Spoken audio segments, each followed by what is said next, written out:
ایستاد همراه سفیران، در کنار خانوادم و اقوام، به پارس برای رساندن پیام.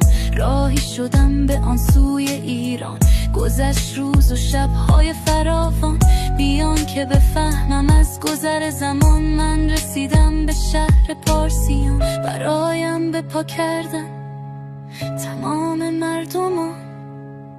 جشن استقبال است کوروش جوان.